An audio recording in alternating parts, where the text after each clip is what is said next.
Hatil পেজেন্ট TVS insight অনুষ্ঠানে আপনাদের স্বাগত জানাচ্ছি। আমি শেখ আবদুল্লাহ। আমরা আজ কথা বলবো রেমিটেন্স বা প্রবাসী বাংলাদেশিদের পাঠানো ডলারের দর নিয়ে। হঠাৎ করেই প্রবাসী বাংলাদেশিদের ডলারের দর 3.5 থেকে 4.5% পর্যন্ত বেড়ে গেছে। এই বৃদ্ধির কারণ কি বা তার প্রভাব আমাদের অর্থনীতিতে কি পড়ছে, এই নিয়ে টিভিএসে একটি বিশেষ প্রতিবেদন প্রকাশিত হয়েছে। প্রতিবেদনটি করেছেন টিভিএসের স্টাফ করেসপন্ডেন্ট তন্ময় মোদক। আমাদের সঙ্গে স্টুডিওতে তন্ময় মোদক আছেন। আমরা তার কাছ থেকে শুনবো যে কেন দাম বাড়লো বা তার প্রভাব কি। তন্ময়, আপনাকে স্বাগত জানাচ্ছি। আপনার যে স্টোরি, আপনি বলছেন যে বাংলাদেশের ইতিহাসে সবচেয়ে বেশি দামে এখন রেমিটেন্স কেনাবেচা হচ্ছে। আসলে এই যে দাম বৃদ্ধি, কেন দাম বাড়লো বা তার প্রভাবটা আমাদের অর্থনীতিতে কি পড়ছে? প্রথমেই ধন্যবাদ আব্দুল্লাহ ভাই আমাকে শোতে আমন্ত্রণের জন্য। তো আমরা যেটা দেখছিলাম যে গত মাস পর্যন্ত মানে নভেম্বর পর্যন্ত কিন্তু আমাদের ডলার মার্কেট একটু উঠানামার মধ্যে থাকলেও কিন্তু একটা স্টেবিলিটির মধ্যে ছিল। যেমন নভেম্বরের শেষ সপ্তাহ যদি আমরা বলি, তখনও কিন্তু 122 টাকা 50 পয়সায় কিন্তু আমরা মানে রেমিটেন্সের ডলারটা কিনতে পেরেছিলাম। নভেম্বরের শুরুর দিকে হয়তো 21.5 টাকার মতো ছিল, অর্থাৎ নভেম্বর মাস পর্যন্ত কিন্তু মোটামুটি একটা স্টেবিলিটির মধ্যে ছিল ডলার মার্কেটটা। বাট ডিসেম্বরের শুরু থেকে এই পর্যন্ত আমরা দেখছি এখানে একটা আনস্টেবিলিটি ঢুকে গেছে আর কি মার্কেটে। এখন বর্তমানে আপনি যেটা বললেন আর কি, যে আমাদের রেমিটেন্সের ডলারের দামটা সেটা 127 টাকা পর্যন্ত পৌঁছে গেছে আর কি। মানে গত বুধবার বলি বা বৃহস্পতিবার বলি, সেই জায়গাতেই কিন্তু মার্কেটটা আছে। তো এখন কথা হলো যে আসলে 127 টাকার যে চলে গেল 122 থেকে 127, প্রায় 4.5 টাকা 5 টাকা বেড়ে গেল, এটার কিছু কিন্তু ইনার কিছু রিজন আছে আর কি। প্রথমেই যদি আমরা বলি যে আসলে ডিসেম্বর মাসে স্বাভাবিকভাবেই কিন্তু আসলে ডলারের চাহিদাটা একটু বেশি থাকে। এর অন্যতম কারণ হলো যে আমাদের যেসব এলসি খোলা হয়, আমদানির যে এলসিগুলো খোলা হয়, এগুলা কিন্তু সেটেল করার যে ডেডলাইন বা যে টাইম ফ্রেমের মধ্যে এগুলা করা হয়, এই টাইম ফ্রেমটা ডিসেম্বরে একটা বড় অংশের টাইম ফ্রেম চলে আসে আর কি, মানে পেমেন্ট শিডিউল বা পেমেন্ট ডেটটা। যে কারণে ডিসেম্বর মাসে ব্যাংকগুলোতে ডলারের চাহিদা বেড়ে যায়, যেহেতু তাদের পেমেন্ট করতে হয়। তো এটা একটা কারণ যে চাহিদা আমার কিছুটা বেড়েছে। একই সঙ্গে আমরা দেখছি যে আসলে রাষ্ট্রায়ত্ত ব্যাংকগুলোতে তাদেরও কিন্তু রেমিটেন্সের চাহিদা অনেক বেশি বেড়ে গেছে রাষ্ট্রায়ত্ত ব্যাংকগুলোতে। কারণ হলো মানে রাষ্ট্রায়ত্ত ব্যাংকগুলা যে সরকারি যে এলসিগুলো খোলা হয়, সেগুলোর পেমেন্ট মূলত তারা করে। সো এইসব পেমেন্ট করার ক্ষেত্রে আগে কেন্দ্রীয় ব্যাংকের যে আমাদের রিজার্ভ আছে, দেশের যে রিজার্ভ, সেখান থেকে কিন্তু তাদেরকে ডলার সহায়তা করা হতো। কোনো কোনো মাসে 500 মিলিয়ন, কোনো কোনো মাসে 700-800 মিলিয়ন পর্যন্ত তাদেরকে রিজার্ভ থেকে ডলার দেওয়া হতো। তো সেটা কিন্তু এখন অলমোস্ট বন্ধ। রিজার্ভ থেকে কিন্তু এইসব ব্যাংকগুলোকে কোনো ডলার দেওয়া হচ্ছে না। কেন হচ্ছে না? কারণ আমাদের রিজার্ভ বিল্ড করার একটা যে প্রক্রিয়ার মধ্যে আমরা আছি, কারণ আইএমএফ এর বিভিন্ন শর্ত আছে যে একটা নির্দিষ্ট পরিমাণ রিজার্ভ আমাদের ডিসেম্বরের মধ্যে রাখতে হবে। একই সঙ্গে আমাদের রিজার্ভের যে দ্রুত পতন হচ্ছিল, 48 বিলিয়ন থেকে আমরা 19-20 বিলিয়নের ঘরে চলে এসেছি, সেটা যেন আর নিচে না পড়ে যায়, আমরা যেন সেটাকে মানে ট্যাকেল করার একটা সক্ষমতা থাকে, মানে যে কোনো ধরনের খারাপ পরিস্থিতি, সেই জন্য আর কি এখন রিজার্ভ থেকে ডলারটা সেল করা হচ্ছে না। উল্টো কেন্দ্রীয় ব্যাংক মার্কেট থেকে অল্প করে হলো ডলার কিনছে। যেমন এই ডিসেম্বর মাসে অলমোস্ট 50 মিলিয়নের মতো ডলার কেন্দ্রীয় ব্যাংক কিনেছে মার্কেট থেকে। সো যেটা বলছিলাম যে রাষ্ট্রায়ত্ত ব্যাংকগুলো যে কেন্দ্রীয় ব্যাংক থেকে ডলার সাপোর্টটা পেতো, সেটা তার এখন পাচ্ছে না। কিন্তু তার তো পেমেন্ট শিডিউল হয়ে আছে, সে যে আগের যে ইম্পোর্ট এলসিগুলো খুলেছিল সরকারি, সেগুলো তার পেমেন্ট করতে হবে। ফলে তার এখন রেমিটেন্সের বাজার হলো তার একমাত্র মাধ্যম হয়ে উঠেছে ডলারগুলো কালেক্ট করার জন্য। আমরা দেখেছি গত নভেম্বর মাসে অলমোস্ট $1 বিলিয়ন কিন্তু তারা রেমিটেন্সের বাজার থেকে নিয়েছে, যেখানে 2 বিলিয়নের মতো আমাদের রেমিটেন্স আসে, তার মধ্যে প্রায় 50%ই আসলে রাষ্ট্রায়ত্ত ব্যাংকগুলো নিচ্ছে। তো এই ডলারগুলো কিন্তু আগে কমার্শিয়াল ব্যাংকগুলো পেতো বা বাণিজ্যিক যে ব্যাংকগুলো বেসরকারি, তারা পেত। তো তাদের তো চাহিদার কোনো মানে কমেনি, তাদের তো চাহিদা কমেনি।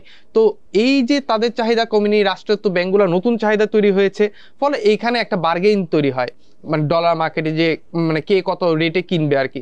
সো এই বার্গেনের কারণে রেটটা বেড়ে যায়।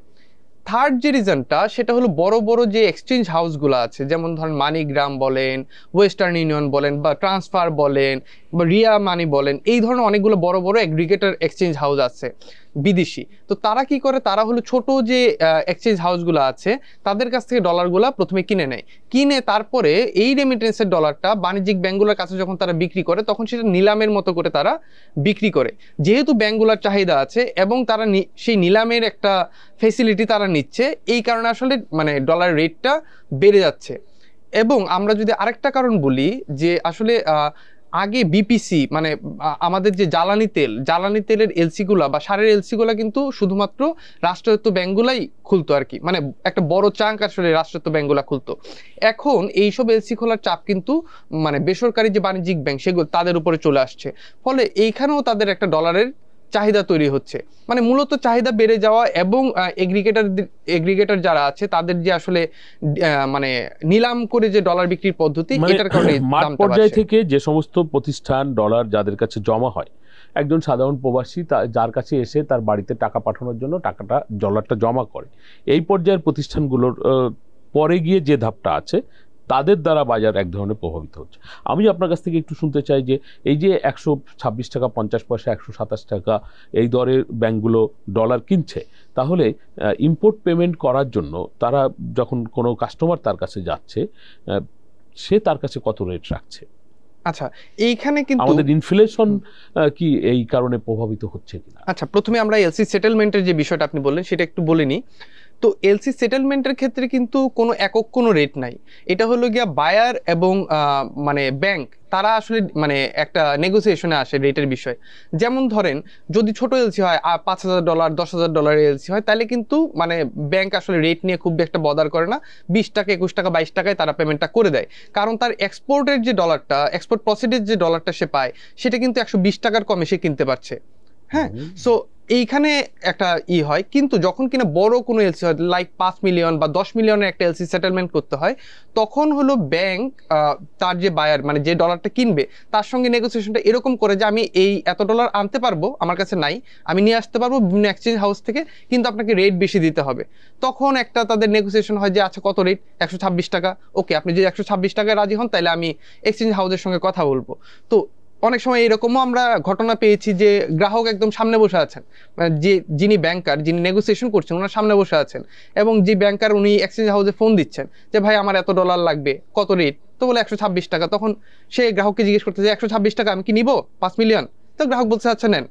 তো মানে এলসি সেটেলমেন্টের যে রেটটা সেটা হলো গিয়ে যাদেরকে না বড় পেমেন্ট, বড় চাঙ্ক, বড় অ্যামাউন্টের পেমেন্ট করতে হয় তাদের ক্ষেত্রে রেটটা বেশি হচ্ছে, যারা ছোট অ্যামাউন্টের পেমেন্ট বা ছোট অঙ্কের পেমেন্ট তাদের ক্ষেত্রে রেটটা একটু কম হচ্ছে। কিন্তু রেটটা 126 থেকে 127 পর্যন্তই চলে যাচ্ছে আর কি, হাইয়েস্ট রেটটা সেটেলমেন্টে।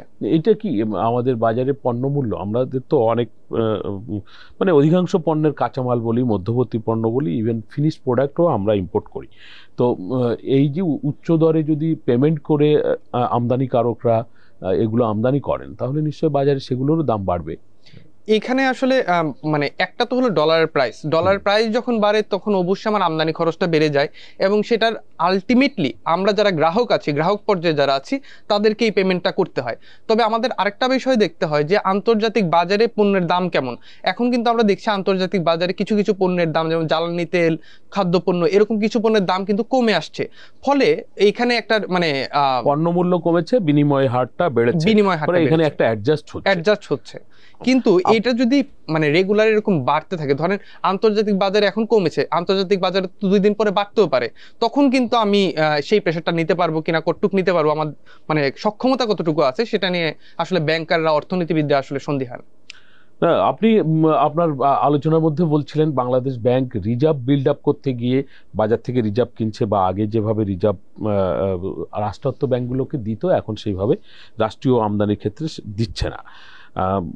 তো এই যে রাষ্ট্রীয় আমদানিতে ব্যয় বেড়ে যাচ্ছে, মানে একদিকে আমরা রিজার্ভ সৃষ্টি করছি, অন্যদিকে আমাদের ব্যয় বাড়াচ্ছি। রাষ্ট্রীয় আমদানিতে ব্যয় বেড়ে যাওয়া কিন্তু সেটাও রাষ্ট্রের এক ধরনের ঘাটতি সৃষ্টি করবে। তার কারণ এই যে সব জিনিসগুলো আমদানি হয়, আপনার এলএনজি, সার, খাদ্য, প্রত্যেকটা ক্ষেত্রেই কিন্তু রাষ্ট্র ভর্তুকি দিয়ে বিক্রি করছে। তো সেই ক্ষেত্রে রাষ্ট্রের কিন্তু ঘাটতি বাড়বে, এটা আমাদের একটা ধারণা।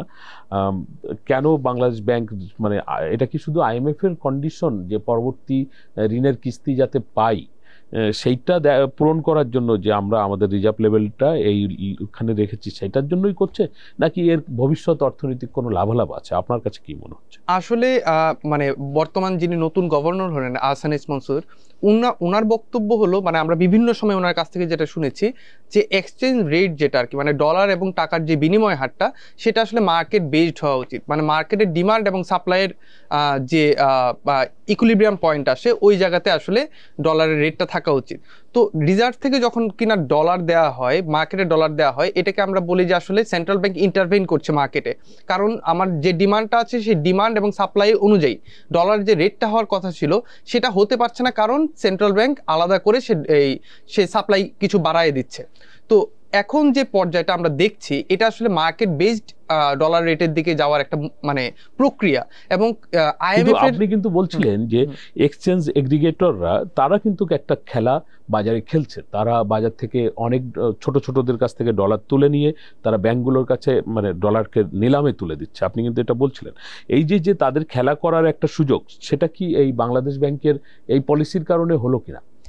না, এটা আগেই ছিল, এই ধরনের প্রক্রিয়াটা আগেই ছিল, এখন হয়তো কিছুটা বেড়েছে। কিন্তু মানে এগ্রিগেটররা যে ডলার বিক্রি করে ব্যাংকগুলোর কাছে, তারা নিলাম পদ্ধতির মাধ্যমেই আসলে ডলারটা সেল করে। কিন্তু এখন যেটা হচ্ছে এথিক্সের সমস্যা হচ্ছে, মানে ডিলিং এথিক্স বলে আর কি ব্যাংকাররা এটা।